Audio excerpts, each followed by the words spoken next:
Hello everybody, I'm going to read you a story. This is the second Mr. Man story called Mr. Greedy.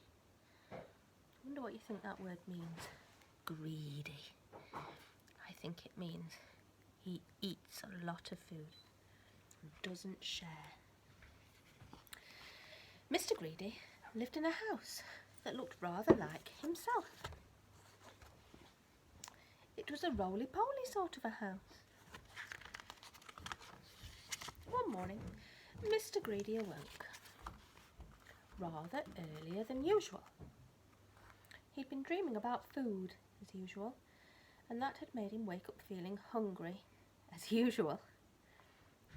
So, Mr. Greedy got up, went downstairs, and ate the most enormous breakfast. Shall we see what he had? This is what Mr. Greedy had for his breakfast. You ready? I'm going to read you the list. Toast, 2 slices. Cornflakes, 1 packet. Milk, 1 bottle. Sugar, 1 bowl full. Toast, 3 slices. Eggs, 3 boiled. Toast, another 4 slices. Butter, 1 whole dish. Marmalade, 1 pot. Oh dear. When he had finished his enormous breakfast, Mr. Greedy sat back on his chair. And he smiled a very satisfied smile. Satisfied is a big, long word. It means he was very pleased with himself. And he thought, that was a delicious breakfast. He thought to himself, now, I wonder what would be nice to have for lunch. He decided to order, in order to work up an appetite for lunch, he would go for a long walk. Now, when you work up an appetite, it means you get yourself hungry again. Now, that morning, Mr. Greedy walked and walked and walked. And then he discovered a cave. That's funny, he thought. I don't remember seeing that before. Mr. Greedy, being a curious sort of a fellow, decided to explore. Curious? That means he liked to know what was happening. He liked to know about everything. He was interested. He entered the dark cave.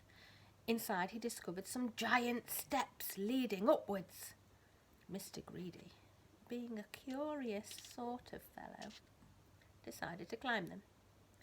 They were very steep and very difficult to climb, but with much huffing and puffing, Mr. Greedy climbed up and up.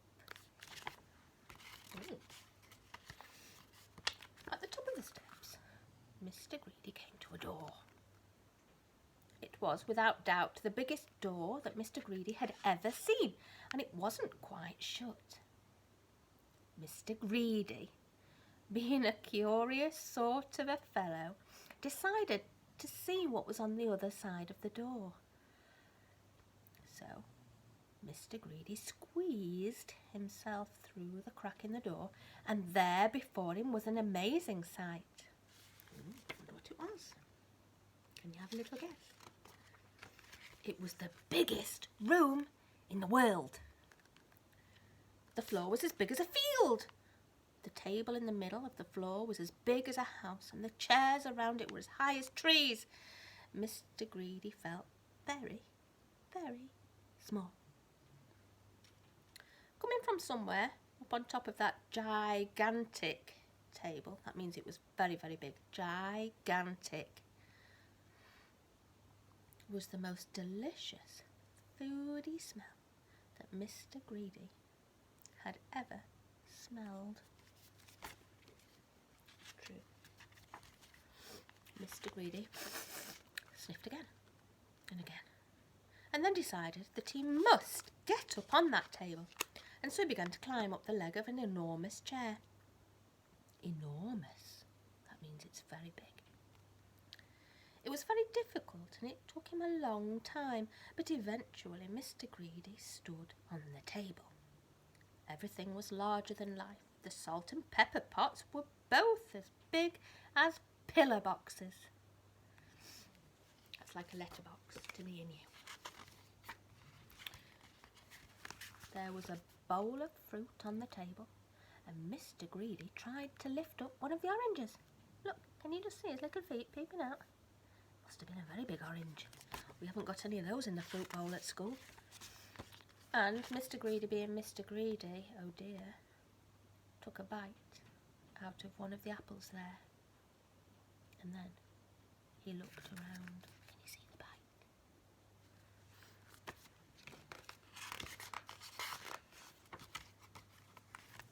Over on the other side of the table stood the source of that delicious smell. A huge, enormous, gigantic, colossal, oh, that was a lot of words, and they all mean very, very big. Huge, enormous, gigantic, colossal plate. And on the plate, huge, enormous, gigantic, colossal sausages, the size of pillows, and a huge, enormous, gigantic, colossal potato, the size of a beach ball. And huge, enormous, gigantic, colossal peas, the size of cabbages. Mr. Greedy hurried across the table towards the plate, and being Mr. Greedy, he began to eat. Suddenly, oh dear, a shadow fell across the plate, and Mr. Greedy found himself being picked up by a giant hand and looking into the eyes of a real life giant. "And who," thundered the giant, "are you?" in a cross voice, because Mr. Greedy had been eating his dinner. Mr. Greedy was so frightened that he could only just manage to squeak his name. "Mr. Greedy!" he squeaked. The giant laughed, a laugh as loud as thunder. "Ho, ho, ho, ho! Greedy by name and greedy by nature," he bellowed. "Well, I think, Mr. Greedy, that you need to be taught a lesson." Oh dear. Poor Mr. Greedy's got himself into a pickle by being so greedy. And what a lesson it was. The giant, oh dear, made Mr. Greedy eat up everything on the huge, enormous, gigantic, colossal plate.